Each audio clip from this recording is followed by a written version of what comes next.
नमस्कार। बात बंगाल की में आप सभी का स्वागत है। मैं हूं आपके साथ आरेंद्र। हम इस वक्त मौजूद हैं पश्चिम बंगाल में, क्योंकि चुनावी पारा यहां पे चरम पे है और लगातार बात हो रही है सत्तारूढ़ दल टीएमसी और परिवर्तन के साथ सत्ता में आने की बात करने वाली बीजेपी को लेकर। लेकिन क्या ये मुकाबला सीधा टीएमसी बनाम बीजेपी है या फिर यहाँ पर कांग्रेस और लेफ्ट पार्टीज इस पूरे मुकाबले को बहुकोणीय बना रही? क्योंकि अगर 2016 की हाल फिलहाल की अगर बात की जाए तो कांग्रेस पार्टी ने विधानसभा चुनाव में 44 सीटें जीती थी। हालांकि 2021 के विधानसभा चुनाव में कांग्रेस पार्टी को कोई सीट नहीं मिली थी, लेकिन 2026 के इस विधानसभा चुनाव में कांग्रेस किस रणनीति के साथ में चुनावी मैदान में है और क्या उसकी वायदे हैं, क्या उसका ब्लूप्रिंट है, क्या उसका विजन है, बंगाल की जनता के नाम क्या संदेश है, ताकि कांग्रेस पार्टी जो बात कह रही है उस पर बंगाल की जनता भरोसा करे। इस समय इस विषय पे बात करने के लिए बहुत ही खास मेहमान हमारे साथ मौजूद है। मेरे साथ मौजूद हैं शुभंकर सरकार जी। सर, बहुत स्वागत है हमारे साथ जुड़ने के लिए। और शुभंकर जी पश्चिम बंगाल में कांग्रेस के प्रदेश अध्यक्ष हैं और महत्वपूर्ण जिम्मेदारी आप ही के पास में है। संगठन से लेकर और सरकार बनाने को लेकर कांग्रेस जो भी प्रयास कर रही है तो मुख्य चेहरे के तौर पे आप ही नजर आ रहे हैं। सर, बहुत बहुत स्वागत है। और सबसे पहली बात तो यही, क्योंकि इस पूरी मौजूदा 2026 की लड़ाई में कांग्रेस पार्टी कहां पर खड़ी हुई है?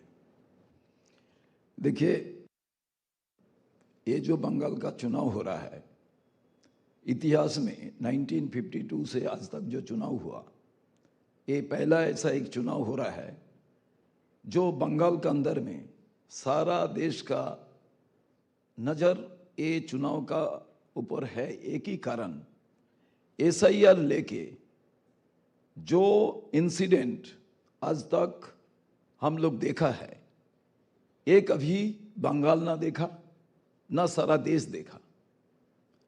ये चुनाव जो हो रहा है डेमोक्रेसी का अंदर में, आप लोग को सबको पता है, सबसे बड़ा जो फेस्टिवल है वो है चुनाव का प्रक्रिया, वोट उत्सव।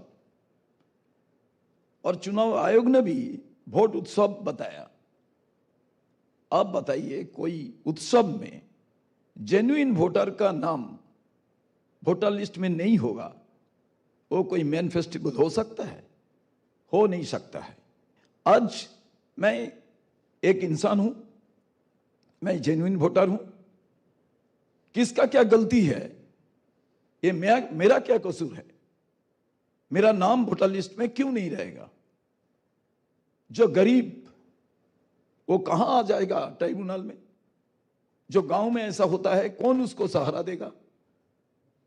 कोई पॉलिटिकल पार्टी, हर पॉलिटिकल पार्टी अपना बेनिफिट में काम कर रहा है। तो सर, क्या कांग्रेस पार्टी एसआईआर की प्रक्रिया पे सवाल खड़ा कर रही है या क्या आप कहना चाह रहे हैं? एक चीज, कांग्रेस पार्टी कभी एसआईआर प्रक्रिया में सवाल नहीं खड़ा किया जी। तो आप लोग को पता है 1951 से आज तक 8 बार एसआईआर प्रक्रिया हो चुका है।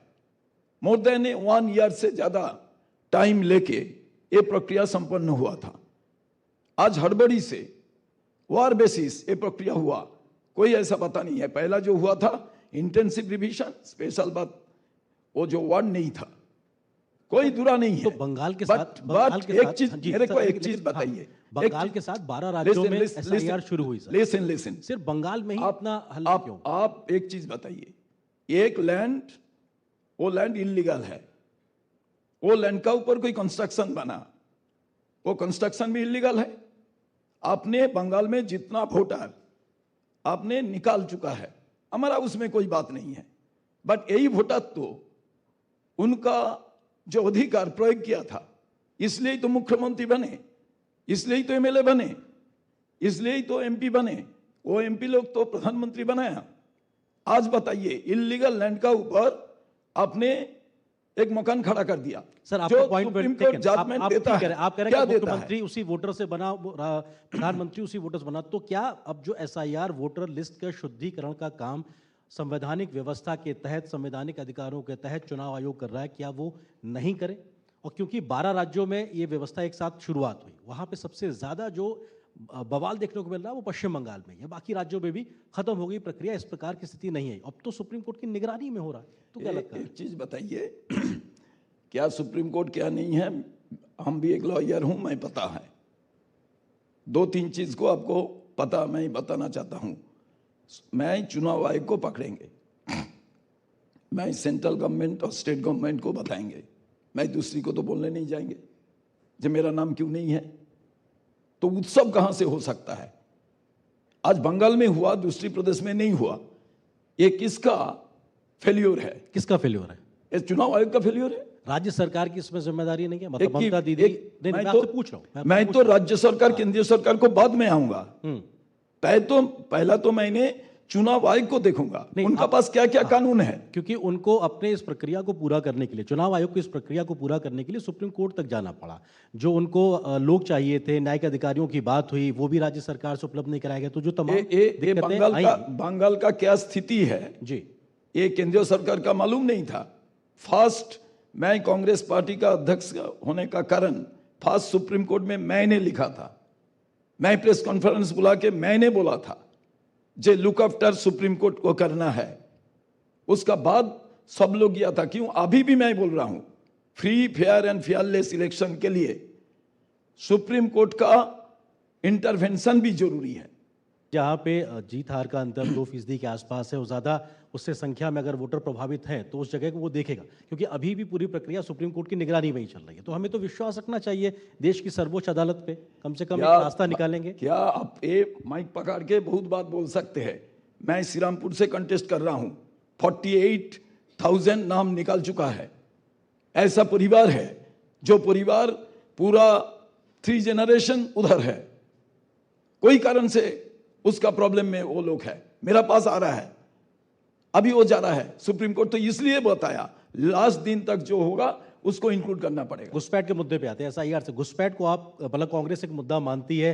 क्या बांग्लादेशी घुसपैठ एक बड़ा मसला है अभी के भी मौजूदा चुनाव में, और इसको एड्रेस करने की जरूरत कैसे है? और आपने स्टेट गवर्नमेंट पे कहा कि वो सही से काम नहीं कर रही, तो एक पॉलिटिकल एलिगेशन कहिए या सच्चाई कहिए, लगातार टीएमसी और ममता दीदी पे आरोप लगता है कि जो बॉर्डर जिले हैं वहाँ पे उनके काडर के द्वारा घुसपैठियों के तमाम कार्ड बनवा दिए जाते हैं, जिसके बाद उनको नागरिकता के एक तरीके से रास्ता खुल जाता है। तो क्या कांग्रेस पार्टी इस आरोप से सहमत है या आपको लगता है ये गलत है? आपको एक चीज मैं बताना चाहता हूं, कोई एक भी इंसान ये नहीं चाहता है देश के अंदर में कोई ऐसा आदमी आ जाए, ऐसा कोई दूसरी कंट्री से और कोई एक वोटर जिसका नाम 4 जगह हो रहा है, जो ऐसा कोई पार्टी, कोई लोग ये चाहता नहीं है। एक बार ममता बनर्जी क्या चाह रहा है, देखने का काम किसका है? कांग्रेस पार्टी का ना? सेंट्रल गवर्नमेंट में जो बैठा हुआ है उनका पास इतना एजेंसी है, उनका किनका देखने का है?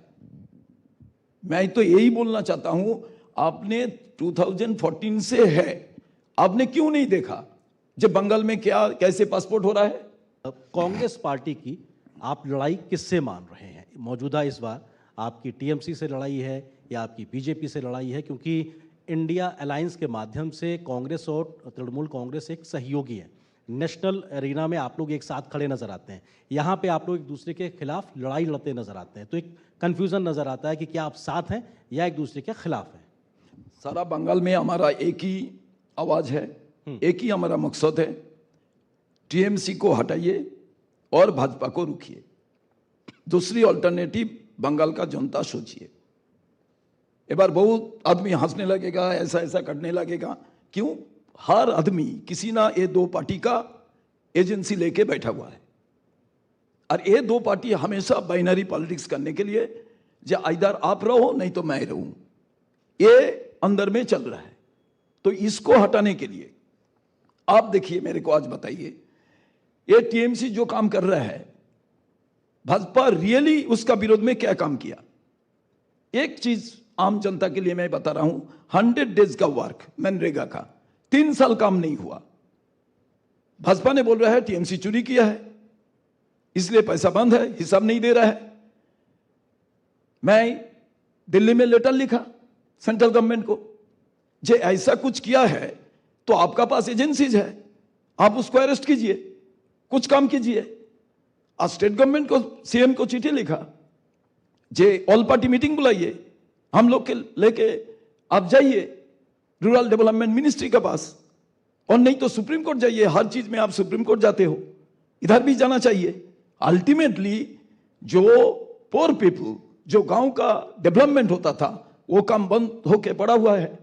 इनका दोनों का घोषणा पत्र में, मैनिफेस्टो में एक काम का बारे में कुछ नहीं लिखा। सवाल ये कि 15 साल से टीएमसी ममता दीदी की सरकार पश्चिम बंगाल में है। इस 15 साल के उनके कार्यकाल के आधार पे वो वोट मांगती नजर आ रही। वो कह रही साहब हमने बहुत कुछ किया है और हम फिर सत्ता में आने जा रहे हैं। कांग्रेस पार्टी टीएमसी ममता दीदी के 15 साल के शासन को कैसे देखती है? कोई उपलब्धि नजर आती है, उसमें खामियां नजर आती है? देखिए, जब ममता बनर्जी और हम मिलके 2011 में क्षमता में आए थे, तो अब हमारा लोन का जो स्टैटिस्टिक्स था वो हम लोग 2 पॉइंट लेके शुरुआत किया था, 2.0, आज 8.15। सो एक फेमस डॉक्टर भाजपा का मीटिंग में जाके बोल रहे थे, देखिए 2.0 एंड नाउ 8.15, तो आप बताइए ये सरकार को जाना चाहिए। मैं उनका साथ सहमत हूं। जो उसका फैमिली चला नहीं सकता है वो कहां देश के लिए करेगा? जो राज्य नहीं चला सकता है वो कैसे बोलेगा? जो लोन हो रहा है, हर रोज लोन कर रहा है उसका राज्य को चलाने के लिए। बट किसको आप अल्टरनेटिव सोच रहे हो? 2014 में देश का लोन का अमाउंट कितना था? 55 लाख करोड़। आज कितना है? 210। वो बड़ा है ना कमा सेंट्रल गवर्नमेंट का? उससे तो ज्यादा गुना है। तो मैंने किसको लेके आ रहा है? ये तो चोर है, डकैत है, फिर और एक डकैत और चोर को लेके आएंगे बंगाल के लिए। और मेरे को आज बताइए, टीएमसी तो कुछ नहीं किया, लेफ्ट पार्टी भी कुछ नहीं किया। अभी भी सड़क पर जाएंगे, बंगाल में घूमेगा, ये निशान आपको देखेंगे जो कांग्रेस ने बनाया था। School, college, university, bridge, stadium, ये छोड़ के कांग्रेस बनाया हुआ था। कांग्रेस जो बनाया था ऐसा फैक्ट्री बेच दिया गया है, अभी बंद हुआ है। कांग्रेस पार्टी का एक विजन इस बार क्या है ताकि बंगाल की जनता भरोसा कर सके? आपने तमाम दिक्कतें मौजूदा टीएमसी सरकार और बीजेपी के उस विजन पे जताई जो कि अपने आप को लगता है कि वो रेलेवेंट नहीं है। कांग्रेस का पास व्यवहारिक ग्राउंडेड विजन क्या है जिसपे जनता भरोसा करे? उसका थोड़ा सा जिक्र कीजिए। देखिए, मैंने बंगाल का जनता का पास एक ही जब घुमा है सारा बंगाल में, सब लोग बोल रहे थे 48 ईयर्स बंगाल में कांग्रेस क्षमता में नहीं है। 48 ईयर्स नया पीढ़ी देखा ही नहीं है। जब बंगाल में मैं कुछ बिहार से एकदम संदेश खाली, काकद्वीप, रुद्रनगर, बरुणहाट, हर जगह में गया जो इच्छामती नदी क्रॉस करके जाना पड़ता है, कुसमुंडी, हर जगह सब लोग बोल रहे हैं भैया कांग्रेस तो 48 ईयर्स नहीं है। बट कांग्रेस जमाना का बाद 34 ईयर्स लेफ्ट जमाना का बाद 15 साल टीएमसी अभी भी चल रहा है।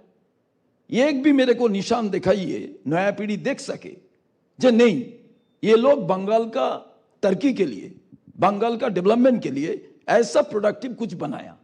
ये मैं इसलिए बोल रहा हूं, जनता का पास मैंने पूछना चाहता हूं, कांग्रेस को लेके आएगा तो जो चीज कांग्रेस ने बनाया था बंगाल के लिए, जो इंडस्ट्री बनाया था, जो फैक्ट्री बनाया था, जो स्कूल, कॉलेज, यूनिवर्सिटी बनाया था, जो ब्रिज बनाया था, आने वाला दिन में आप बंगाल को डेवलपमेंट के लिए कांग्रेस होगा तो आप देख पाएंगे, दूसरी कोई होगा तो देख नहीं। आपने ये कहा 50 साल 48 साल से जिक्र किया कि कांग्रेस नहीं है, लेकिन अगर कांग्रेस नहीं है तो उसके पीछे क्या कांग्रेस भी जिम्मेदार है?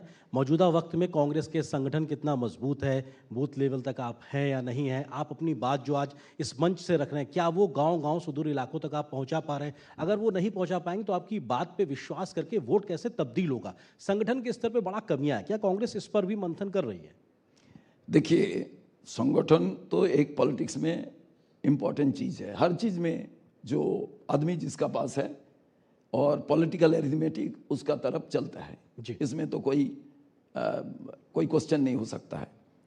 बट एक चीज़ मेरे को आज बताइए तो, जे हम कोई वोटर है, मैं वोट देने जाएंगे, हम जो पार्टी को पसंद करता है उनका एजेंट होगा तब मैं वो पार्टी को वोट दे सकता है, नहीं तो मैं वोट दे नहीं सकता है। I am asking to the people of our country. Suppose मेरा कोई जो पार्टी मैं करता हूं उनका कोई संगठन नहीं है तो मैं वोट देने जाएंगे, जब मेरे को कोई रोक देगा, मेरे को कोई उधार बताएगा नहीं आप वोट देने पाएंगे, और मैं जब जाएंगे मेरा एजेंट नहीं है, पोलिंग एजेंट नहीं है अंदर में, मैं हमारा माफिक मर्जी माफिक मैं किसी को वोट दे नहीं पाएंगे। ये जो सब लोग बोलना शुरू कर देते हैं, जैसा बंगाल में कोई नेता को नहीं पकड़ेंगे तो हॉस्पिटल में आप एडमिट नहीं हो पाएंगे, मैं इसका विरोध में हूं। किसी का पास ऑर्गेनाइजेशन हो ना हो अलग बात है, जनता किसको चाह रहा है। सोशियो इकोनॉमिक पैरामीटर्स इसमें सबसे ज्यादा शिक्षा, स्वास्थ्य जैसी व्यवस्थाओं पे बीते 15 वर्षों में आप कहां खड़ा देख रहे हैं इस समय बंगाल को, और क्या स्थिति? क्योंकि दीदी तो कहती है कि साहब हमने बहुत कुछ बदल दिया है, सशक्तिकरण किया, बहुत बेहतर लोकतंत्र लाके खड़ा किया है। देखिए, ममता जी जो बोल रहे हैं हम सच नहीं मानता हूं, बट उन्होंने बोल रहा है सेंट्रल गवर्नमेंट मेरे को प्राइज दे रहा है। आपने उसका विरोध में एक प्रेस कॉन्फ्रेंस करके क्यों नहीं बोल रहे हो जे भाई हम तुमको प्राइज नहीं दिया, हमने ये चीज में पैडी प्रोडक्शन में हमने तुमको नहीं दिया। आपने दो चीज, मेरा तो लग रहा है ये बाइनरी पॉलिटिक्स अपना खड़ा कर रहा है। ये जो मैं एरिया में बैठा हुआ हूं, इसका एकदम बाजू एक कॉन्स्टिट्यूएंसी है रासबिहारी, उधर का जो कैंडिडेट उसका घर में ईडी रेड हो रहा है, सारा दिन दिखा रहा है। जो अभी चुनाव का समय हमारा जो बात आपने बोल रहे हैं अच्छा बात है, हेल्थ लेके डिस्कशन होगा, एजुकेशन लेके डिस्कशन होगा, डेवलपमेंट क्या है उसको डिस्कशन होगा, पूरा सुबह से शाम तक उनका घर में उनका ही ज्यादा प्रचार हो रहा है। चुनाव का बात देखिएगा वही जीतेगा। अच्छा सर, जनता का पास है सर, जे बीजेपी है, टीएमसी है, और कोई पार्टी नहीं है। बड़ा विनम्रता से मैंने भी सोशियो इकोनॉमिक, हेल्थ और एजुकेशन पे आपसे सवाल पूछा, आप भी ईडी रेट पे चले गए। आपसे कई बार पूछ चुका हूं, आप बताइए ना, आपको मौका मिल रहा है। हमारा तो प्लान ये बात बताया, क्या विजन है सर? कि हम लोग कांग्रेस बंगाल में नहीं है इसलिए इतना स्थिति है। आज मैं जनता को बोल रहा हूं कांग्रेस होगा तो प्रोडक्टिव कुछ होगा। क्या प्रोडक्टिव होगा? हम लोग इंडस्ट्री बनाएंगे, हम लोग जो इधर एजुकेशन खत्म हो गया, एजुकेशन को अच्छा से आगे बढ़ाएंगे। आप में से जो भी लोग सवाल पूछना चाहते हैं अपना हाथ उठाइए, माइक आपके पास पहुंचेगा। जी हाँ, अपना सवाल पूछिए। आपके साथ मेरा सवाल ये है, एक्चुअली जो बोला जाता है एक्चुअली जो बंगाल के पॉलिटिक्स में जब भी कांग्रेस का बात आता है तो ये क्रिटिक्स ये आर्ग्यूमेंट देते हैं कि अभी भी कांग्रेस का पॉलिटिकल रेलेवेंस बहुत कम हो गया है। तो क्या किया है इंडिया अलायंस में, जब ममता बनर्जी खुद इंडिया अलायंस में है, तो क्या कांग्रेस को एज ए यूज़ कर रहे हैं कि जो एंटी इनकम्बेंसी वोट है ऑपोजिशन में वो थोड़ा सा बढ़ जाए या स्प्लिट हो जाए, जो उनको जैसे उसमें थोड़ा सा लेवरेज आ जाए, वो कैपिटलाइज कर पाए। तो इसमें जब भी यहाँ पे एंटी इनकम्बेंसी इतना ज़्यादा है तब भी कांग्रेस क्यों उसको कैपिटलाइज नहीं कर पा रहा? इसका कारण क्या यही है कि ममता बनर्जी की कांग्रेस को एज ए टूल यूज़ कर रहे हैं कि इस वोट स्प्लिट हो जाए? ठीक है, आपका सवाल आ गया, क्योंकि लगातार ये सवाल उठता है कि कांग्रेस पार्टी जो बात बीजेपी भी कहती है कि क्षेत्रीय पार्टियों के परजीवी के तौर पे काम कर रहे हैं, और अपने आप में जो बात वो युवा ने कही है, किस तरीके से आप देखते हैं कि इररिलेवेंस वाली बात आ गई कांग्रेस के लिए? क्वेश्चन तो पूछना उनका मन में जो है मैं वेलकम करता हूं, कोई ऐसा बात नहीं है। दो तीन है, देखिए इंडिया अलायंस जो है बिजनेस मैनेजमेंट में एक वर्ड है जो बिजनेस कॉम्बिनेशन। अभी पॉलिटिक्स में एक पॉलिटिकल कॉम्बिनेशन कहाँ जरूरत होता है? जब बड़ा बिजनेसमैन जब कोई अटैक करता है छोटा को, सब छोटा बिजनेसमैन एक होना उनका जरूरी हो जाता है। आज देश में जो तानाशाही चल रहा है उसका विरोध में आइडियोलॉजी अलग है, चलने का रास्ता अलग है, फिर भी अदर पॉलिटिकल पार्टी एक साथ में ये तानाशाही को रोकने के लिए, अरे तानाशाही किस लिए है? देश का संविधान का ऊपर जो आक्रमण है, अंबेडकर का ऊपर पार्लियामेंट के अंदर में जो आक्रमण है, उसको रोकने के लिए सब लोग एक हुआ। बट अपना अपना जो प्रदेश है उधर इंडिविजुअल इश्यू है, इंडिविजुअल रास्ता है, इंडिविजुअल चलने का उनका मकसद है। ये भाजपा भी पहला कर चुका है, हर पॉलिटिकल पार्टी कर रहा है, सर, लेकिन तो कांग्रेस भी ऐसा काम किया है। इसीलिए कंफ्यूजन होता है कि आप साथ हैं या नहीं है। ये कुछ और सवाल जल्दी से हाथ उठाइए प्लीज। हाँ, माइक दीजिए इधर फ्रंट रो में, यहाँ फ्रंट टेबल में सामने, यहाँ आगे जी। सर, कांग्रेस पार्टी की तो बहुत सारी जगह पर बात होती है, किंतु आपके एक भावी प्रत्याशी जो संतोष पाठक जी बीजेपी प्रार्थी ज्वाइन किए, इससे कांग्रेस को और वोट बैंक जिस हिसाब से जीत की आपकी टोटल 294 सीट पर कैंडिडेट आपने दिए हैं 284। संतोष पाठक का चेंज होना, इतने पुराने प्रार्थी आपके हमारे देश में क्या ये संदेश जाएगी पश्चिम बंगाल में, इस पर बोलिए। देखिए, कोई ये अनफॉर्चुनेट एक डेवलपमेंट था, बट हर चीज में एक मकसद होता है। ये जो भाजपा में बड़ा नेता दिख रहा है ना, ये एक साथ में हम काम किया, मैंने नहीं बताएंगे जो उसका मैंने प्रेसिडेंट था, हमारा साथ काम किया था। एक जब कॉलीग होता है, कोई नीचा ऊंचा नहीं बोलना पड़ता है।